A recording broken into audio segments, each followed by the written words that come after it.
Good morning, everybody. I trust you are all well and sort of getting by under these very strange circumstances. Thanks for joining us this morning.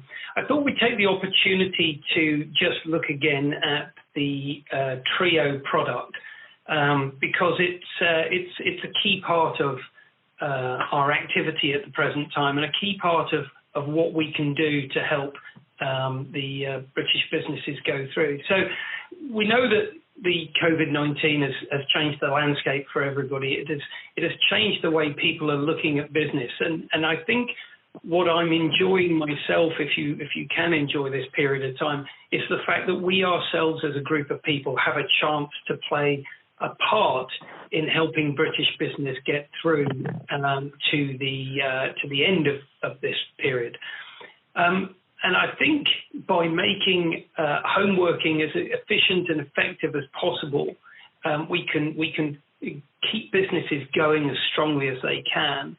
And one of the things I think we can all do, and I know some of the support teams from your organisations have got through that initial sort of heavy workload of getting people to the home, but now you've got more time. I think we can all help people to both understand and train on the usage of products like this in order to get the best out of the tools that we're able to give them. Now, the warning shot on this would be that, as all of you will have seen, there are a number of other players out there presenting virtual meeting solutions, and people are going to adopt various solutions, and once they've got used to them, that will be the solution that they sort of champion and see. So it's our opportunity to get out and educate people on the product and service we have to help them combine their normal telephony or communication services with virtual meetings and to drive their business forward. So the key benefits of the product that we're talking about today, we are featuring the core UC1 Trio product on the PC. The core features that we'll focus on will be the team meeting side of things, the ability to have client and supplier teams, i.e. the invitation to people who are not on our platform itself. The PC and the mobile app attendees version. So again, I would recommend to you all that after this, you play around with it and try it as a user and as a guest on all of these devices. We've got the one license providing an application on 3 different types of device, as long as you've got the mobility pack to give you the share called appearance piece that's required. And we might touch on today, but we'll certainly be touching on in the next month or two, an increasingly strong portfolio coming through as the WebEx product gets brought more closely into UC1. And that will include a product taking us up to 250 seats within a meeting. So we're not long away from a new batch of stuff coming through to make UC1 Trio an even more powerful proposition for businesses of all sizes. Today is just going to be an overview of key elements. Ed Thrussell's joining me on the presentation today. Hi, Ed. Hello. There you go, just checking he was there. Otherwise, you've just got me, and that would be horrendous. So we're just going to go through some of the key elements. We're going to give you some examples and maybe just touch on a couple of the things we found relatively important while we're doing meetings, but do please make sure you book yourself in with your channel manager to make sure that you're getting the gist of it. They'll give you a much longer, much more involved one-to-one on how to present the product and what the key elements might be. Practice on your friends and family. One of the side benefits of tools like this is that you can get out and invite your family to come and have a glass of wine with you in the evening, or just to have a chat, get the kids, the cousins, whatever together, and enjoy it. But it's great practice ground for you as a user of the service and as a presenter of the service to make sure you're experiencing people coming on for the first time. No product in this space is without clunkiness when people come on as guests for the first time.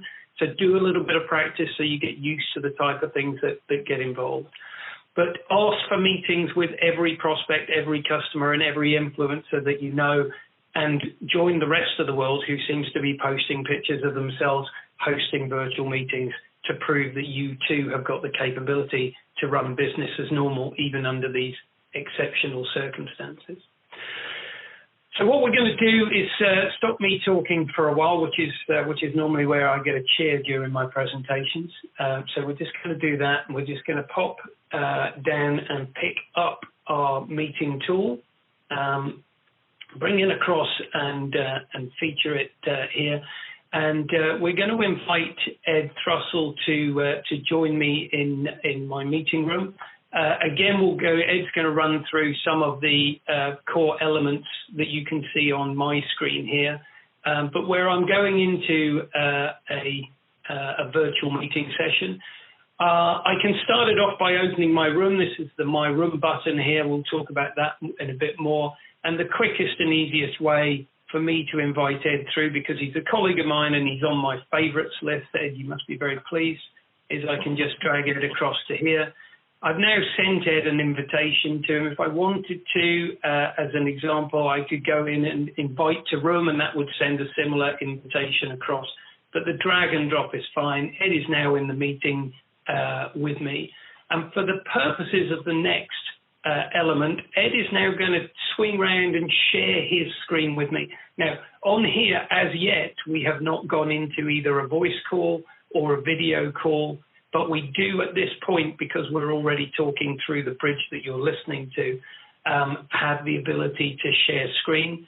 So I'm just going to ask Ed to do that. And Ed, we can try and remember later that we haven't yet set up a voice or a video call. So maybe we'll delight the waiting public by giving them a picture of us later on. But over to you. Yeah.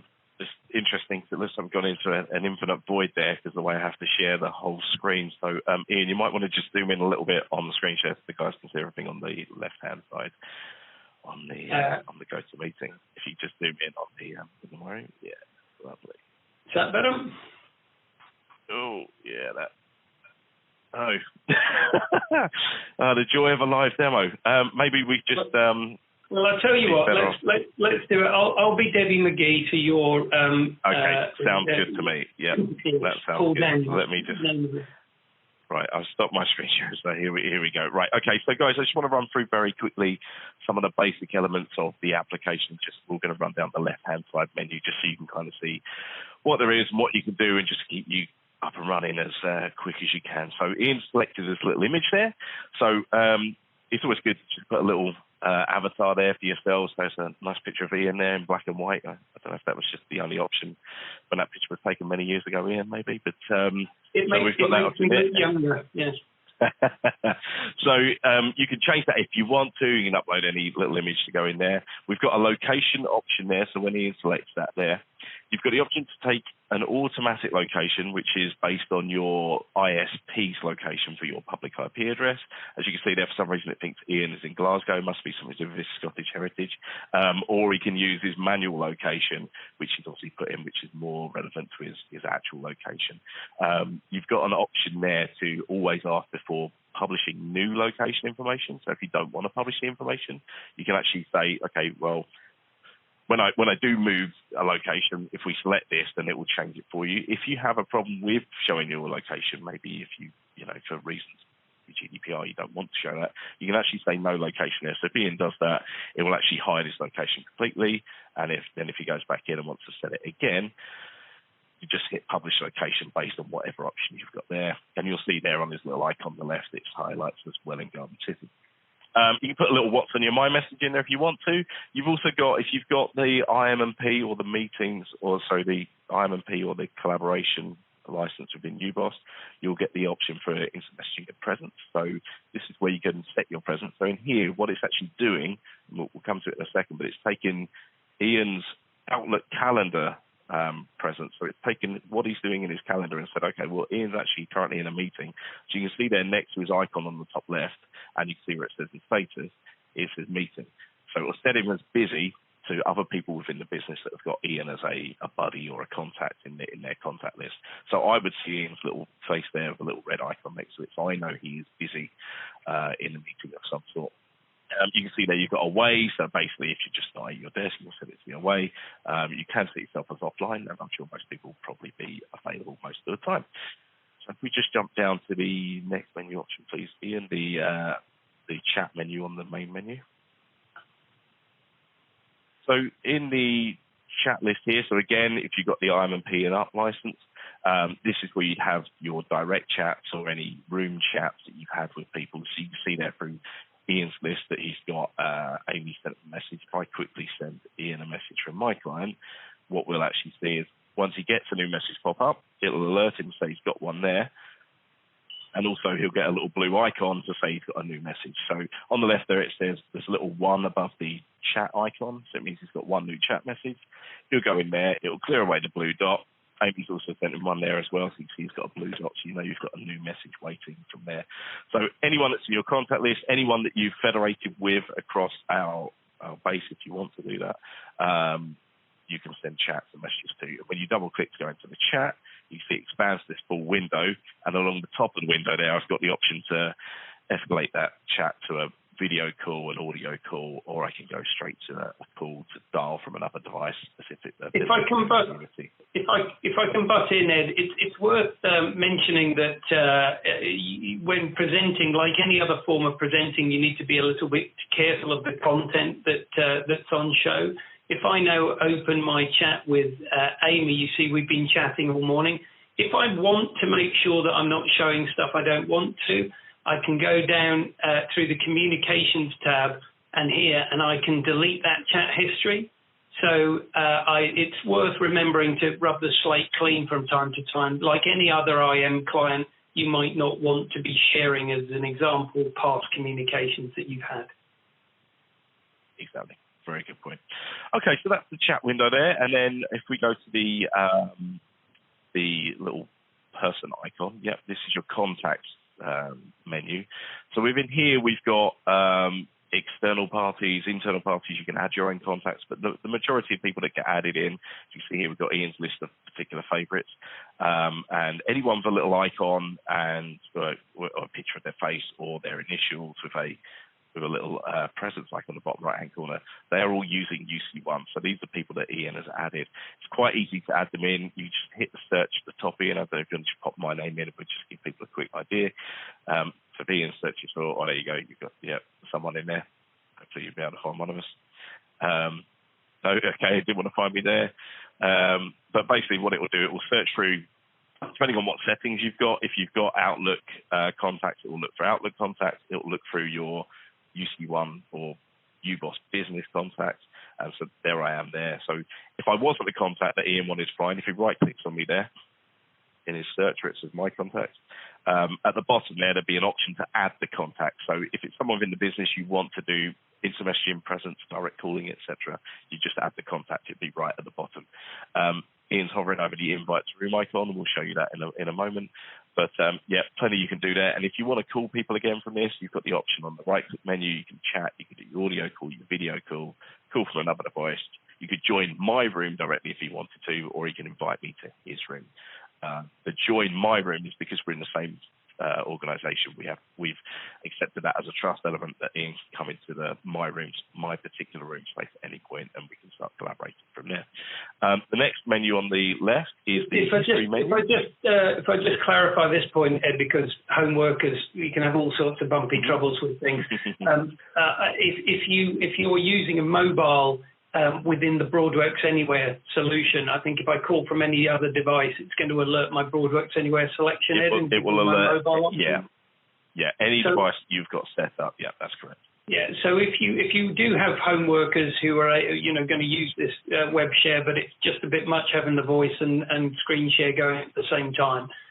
If the Broadworks Anywhere customers link into a mobile, they can pull the voice away from the single broadband path and split that stream for quality reasons.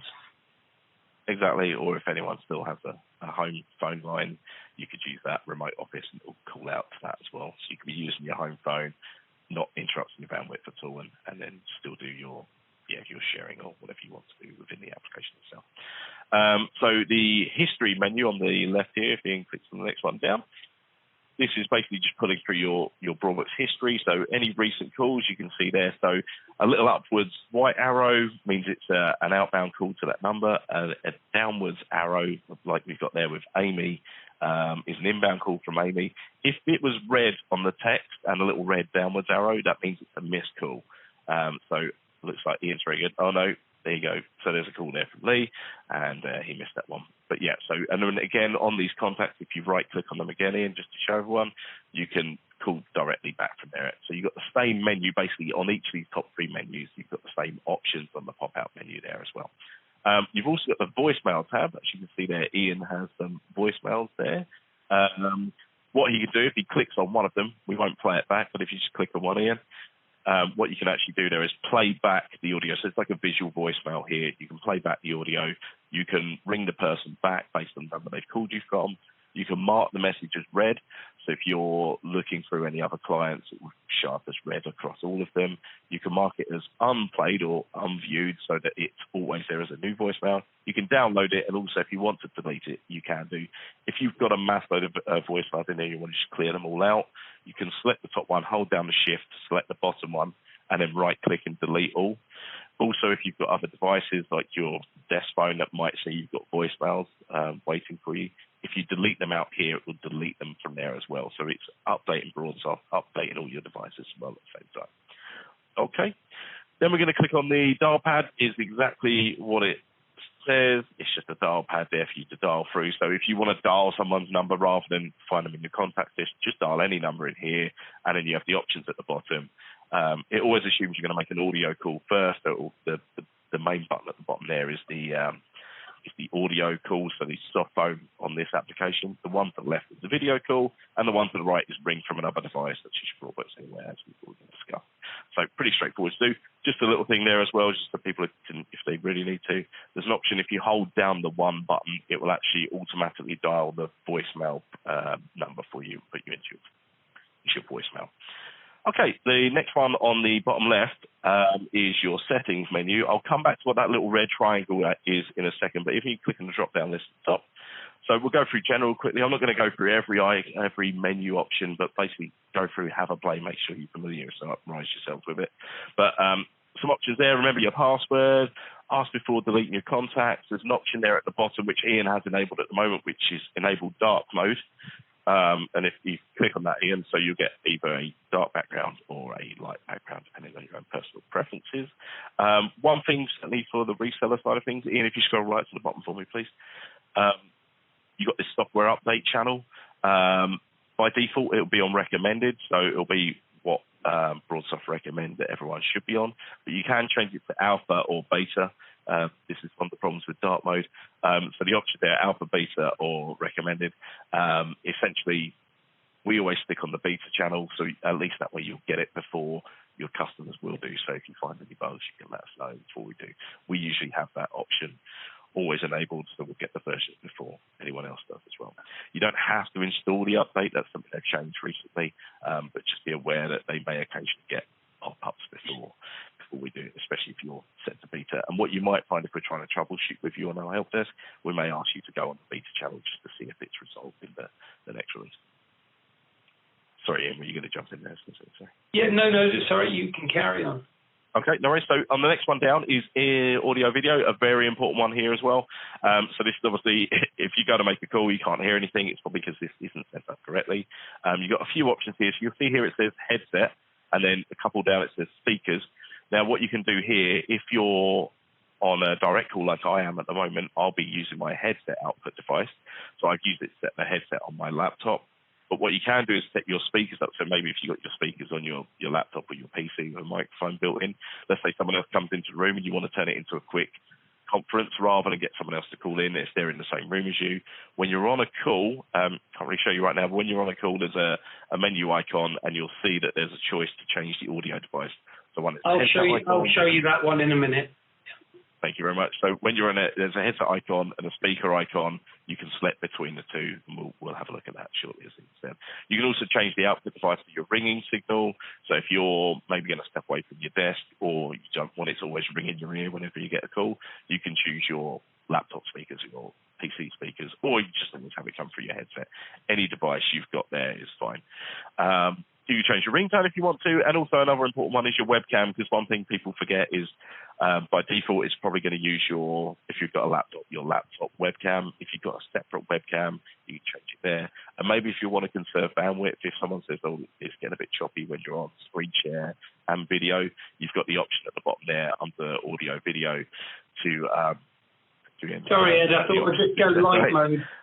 Be able to read it better, yeah. So you've got the option of your webcams there, and then the next one down is your option. You can change your resolution size. So maybe, like I say, if it's getting a bit choppy because you're doing audio, video, you're at home, kids are streaming Netflix or Disney or something, you can change that and sort of change your video quality and still do the rest of the things without any concerns on bandwidth. Okay, next up down this is incoming calls. And this is where the little red triangle there next to Ian's settings still comes into play.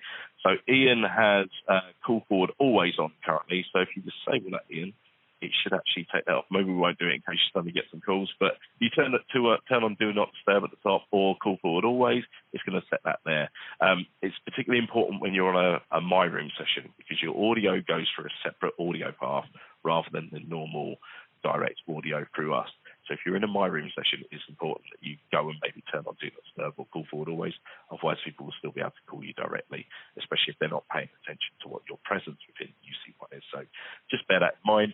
So you've got your usual call settings there, depending on the package you've got.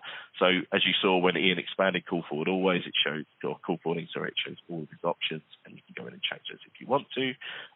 SIM ring, broadbacks anywhere, etc. We'll just quickly click on outgoing calls, Ian, as the tab at the top. And again, same sort of idea, block your ID, highlight to call. If you do highlight to call, it's just like it is in Unity, so you highlight a number. With UC1, it's a bit different. You have to do you highlight the number, and then there's a hotkey that you can do, and you can define what that is when that's enabled. And also, if you want to make sure that this is the application that's going to do that click style, you have to make sure you say register now there that Ian's hovering over. So that will say, okay, if you're using Unity for a similar service in terms of, if you're on a web page, you click on a call to number or a tell to number, it will ring through UC1 instead of Unity or any other application that may be set up for that. Next menu down, Ian, please, which is the services one. Just quickly run through this. So if you're in a call center, these ones at the bottom here, you can set yourselves with your in or out of a call center. Ian, if you just scroll up the menu for me quickly, please. You've got the option there, so you can sign in, make yourself available, unavailable. That's all in there for you. Another important one, if you take the BLF, the busy landfill service within UBOS. This team telephony is how you can get that up. So if you already have BLF set up on maybe a desk phone, it will take exactly the same settings, so exactly the same layout that you have on your desk phone, but it'll appear in this team telephony window here as well. You can close that by default if you, it's on by default if you've got BLF, sorry, but it's best if you go in here and set it off. Sometimes if it keeps popping up every time someone does it, it's cool. I might find it a little bit annoying. Just one last one before I hand over to Ian, because I'm conscious of time. So just in this last one here, if we go through to, or last couple, sorry, integrations, this is basically where if you've got a specific headset, it will come through and they'll be in there. So you can see there's USB device add-in. So some of the controls on your headset should hopefully be able to tie into the application, like mute, etc. I've got a Plantronics one that does that. Just one last one on there. At the very top, you've got your... Oh, sorry, back to it. That's right. You've got your add-in settings for Outlook there. So that's where it's going off to get Ian's presence to say that he's in the meeting at the moment, and also search for Outlook contacts as well. And the very last one is the advanced menu. Just want to show you guys this. If you do get any issues, the important one here is the troubleshooting options at the top. If you do get any issues, obviously raise them with the help desk as you would do it the normal way. And this is just the way we'll probably say to you, please make sure that you enable this logging, clear your logs, recreate your issue, and we'll get that raised and sorted out for you. Okay, and at which point I'm going to go on mute and pass you back to my glamorous assistant, Mr. Tillett. Thank you, Ian. That's very kind of you to comically use that descriptive. Thank you, Ed. Okay, so hopefully that gives you an indication of some of the utilization here, and some of those elements will be the elements that you want to describe or coach your customers in using. Clearly, one of the biggest advantages of this is the ability to, excuse me, to share screens and to create meetings with people. So what we're going to do now is just take a little look at a couple of things that happen whilst we're in the room. Ed is in my room at the moment. As I said, we're just keeping off the voice and video now so that we don't challenge our dear home broadband, as we're already sharing on one screen share service, so we can do this. But on the right-hand side, as this is my room, I can not only see the details of joining it, but I've got the opportunity to either take a copy of the guest invitation or to email straight from here with the guest invitation. And if I send that email out to somebody, I'm inviting somebody to use this guest solution to dial in. Now, this is something that, again, I would say, please do practice for yourself. And if you have a second computer in the house, do that, or invite friends in and make sure you get a good feedback of this. But you can sort of semi-test it yourself. If I bring that up, you'll see that it launches this web-based environment. If I go in there and create a name and join, I can actually bring down that meeting itself, and I can join that meeting. Just let it run through here. And once it opens up to the full screen, never on the same screen that you want to go, but here is my screen on the other side. I'll just try and resize it so we've got something worth looking at. But you'll see that I've now joined a voice call. You'll see that Ian Sinnott is in as a guest on a voice call. So you've been able to do that. But equally, I've got the options to video share or start sharing a screen. So using this application, I'm in a position now to actually become the driver of the meeting. And if I go to share screen there, you'll see that I've got either of my two screens or the applications that I might want to start sharing from. So it's important to understand that not only is this a great product for me to have as a businessman, somebody who likes to hold meetings, but I can invite people from all around and still pass to them the ability to share stuff. So if somebody wants to have a meeting with me, but they don't have a tool with which to show the goods that they want to show, I can facilitate that by sending that out.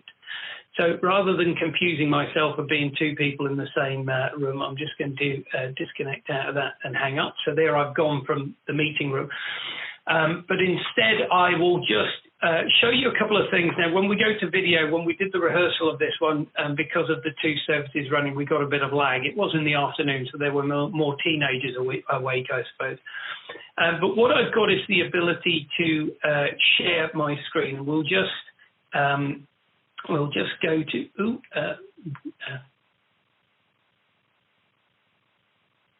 oh, sorry, I'm a complete idiot, of course. On the right, yeah. On the right. On the right. Right. Oh, sorry. Yeah, no. Oh, hey.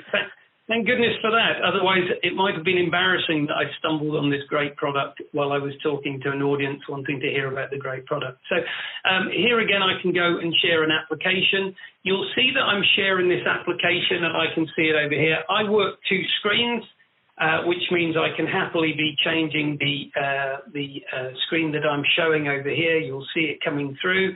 I can see at all times what's being shared. Now, from my point of view as a salesperson, one of the interesting things about running two screens or controlling the room is if I now go up and I invite Ed to join me in a video meeting, stand by. If you've got small children, get them to turn away at this moment in time. But if I start sharing that as a video meeting call and I ask Ed to join me, you see that Ed's taken the predominant position here, and I'm pinning my own picture at the bottom of the screen because I think it's a good idea to remember that you're on video in case you have habits that you don't wish to share. But what you can see here is that whilst I'm telling Ed about whatever I'm telling Ed about, I can actually see his face. If I've got two or three people on the meeting that will tile the screen down, Ed's going to show you the tiled screen in a minute. But what you can see through this presentation is that I can be going and selling to Ed, telling Ed about stuff, and I can see his face. I can see his non-verbal communications to me. So yes, that's normally the reaction that Ed would give me. But I think from the point of view of you guys who are out there selling, that's quite an important little addition that we can add to that. Now, what I'm going to do is I'm just going to drop the video out for now, just so that you don't get too much lag time running through. I mean, you just see that I've got the various options here to mute myself, to add video to what I'm doing. But I'm just going to bring this one up because we've spoken about it before. This is the opportunity to take advantage of those audio settings that we put through and risk everything on a live demonstration. You might be able to, or you won't be able to hear because you're listening on a different voice path. But if I wanted now to switch so that maybe colleagues or my family come in and want to have a chat with the rest of the family, I can switch it away. That's now going to be on my computer speakers, and that's me going back to my headset. So it is a useful toggle, probably more useful when we're allowed to stop social distancing and go back into the office and have a proper meeting with people from outside, so 2 or 3 of us talking to somebody outside. So we've talked about the ability to send invitations through. The other thing that's worth mentioning is if you are going to use this in a lecture mode scenario, and you can get 25 people on this bridge with a new one coming later on in a couple of months with 250.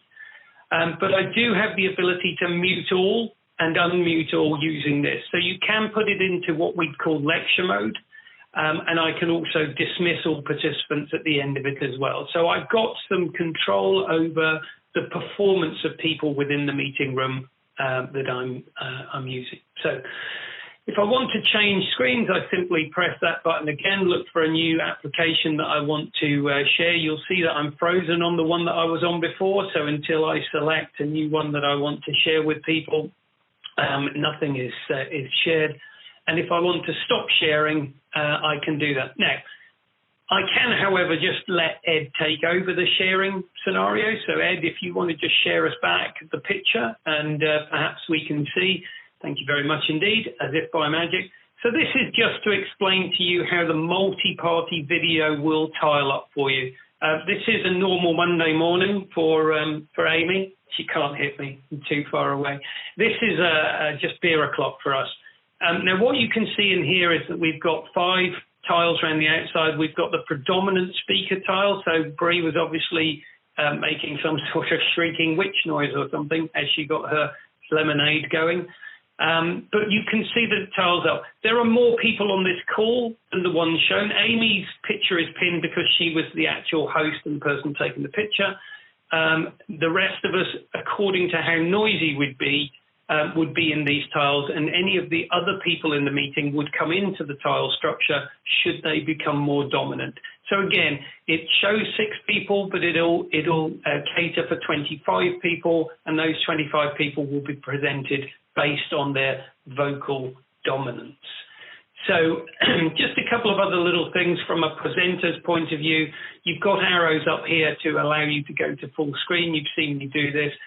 This separation is quite handy because if I do separate that away, and you can see that I've got there, if I did now want to go back and chat and continue a chat that I've got with Ed, if I wanted to continue a chat that I've got with Ed, there we go, find the right button. I can go back there and you see that whilst I'm still utilizing this screen, I can be chatting offside. So if I'm watching somebody else's presentation, for instance, I can still be having private chats down on this side. And also we have the opportunity to have multiple chat parties at any one time going on. So if I go to the plus button here and I select new message, if I wanted to speak to Ed and perhaps Dean at the same time, I can bring them both into a chat and I can say hi to both of them at the same time.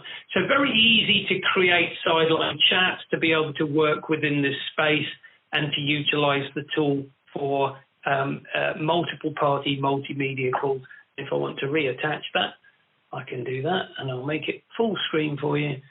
And we can go through. Within the conversation that we're having here, we've got the ability to go to chat, You can see the Ian Sinnott guest that left the chat, but again, I can construct a chat through here, or I can return to the environment here.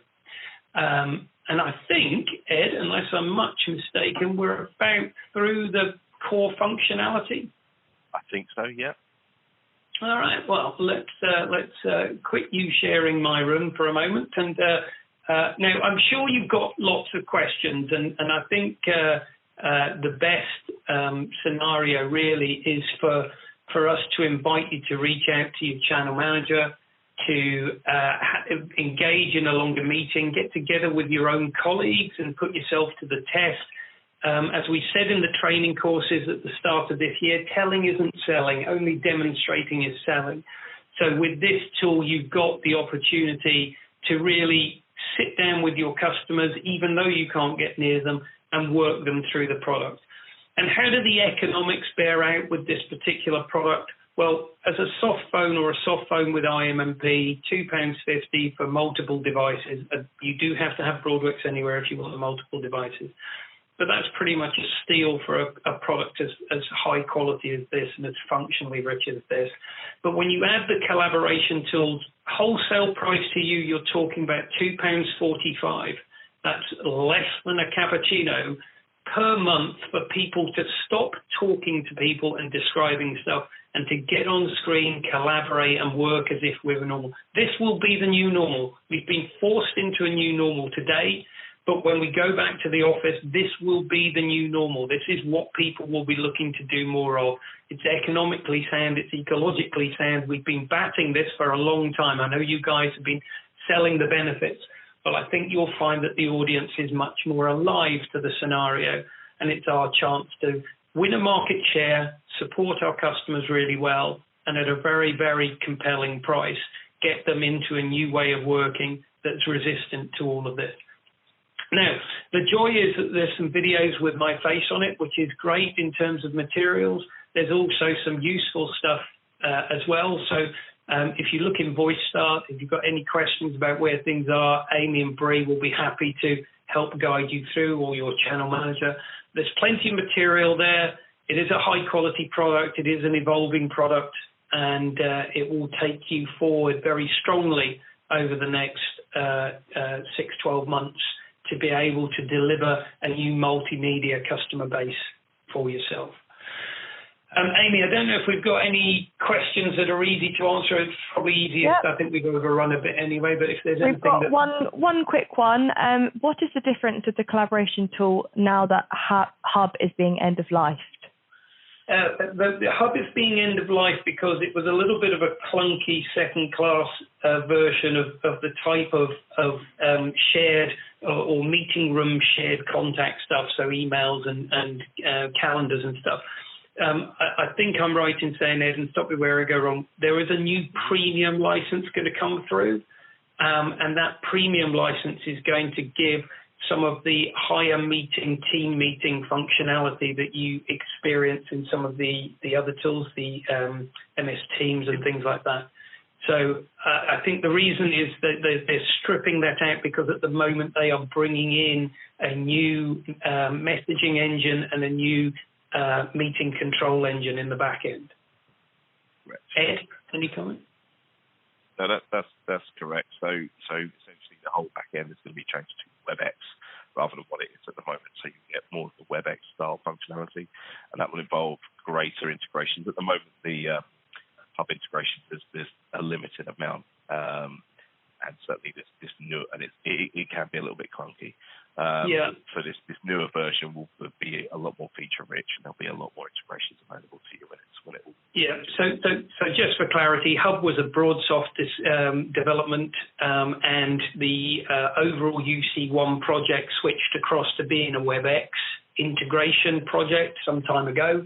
So we're now starting to reap the benefit of this move across to WebEx-based or WebEx-backed scenario. So, okay. Anything else that strikes you, Amy, or should we call it a day and let the channel managers deal with the other questions? We have two more quick questions. One is kind of integrate with CRM, which links the Hub part. where I think Salesforce was integrated before. And then the other question is about voice recording. If voice recording is enabled on the UC1 Trio product, will it show in the UBOS portal? Is the voice recording, Ed? I mean, if we're doing a point-to-point call, just using it as a BroadWorks driver, you're going through the BroadWorks call recording service. If you switch to a My Room scenario, there isn't call recording. No, not unless you dial in the bridge number separately. You could always do that. Yes, if you need sorry, I should say that. So it requires a manual discipline of dialing in through a extension or device so that you cause the conversation to be recorded by an outside line coming in. So you pretty much have to tether your extension into your own meeting. Okay, thank you. Okay, and the CRM one, Ed, I don't have a CRM. CRM one, in theory, it should be. I'm hoping that once all these integrations with the new WebEx side of things, I'm hoping there'll be a bit more around it at that point. It's not there at the moment, so it won't be come 1st of April. But yeah, we'll update that as we go. We'll bring that forward to you when we've got through the next iteration and we bring the Prime service through into the mix. But listen, I'm going to let everybody go. Thank you, Ed, for co-presenting. Thank you, Amy, for setting up the structure. I hope you found it interesting. As I said, the biggest recommendation I can suggest is play with this product. It is a very effective product. Customers can be put up and brought up on it, and because you're using it, you can coach them so that when they go back to the office, they don't want to give you this product back. This is a great opportunity to move customers forward on a journey we've been hoping to take them on for some time, and at the same time, you'll be benefiting their business, their staff, and pretty much the whole economy by getting us going as well as we can while we're there. But on behalf of us all, thanks very much for the hard work over the last 2-3 weeks. I know that everybody had to go at a million miles an hour to try and support the customers. Just on behalf of the VanillaIP team, keep safe, and we look forward to seeing you very soon.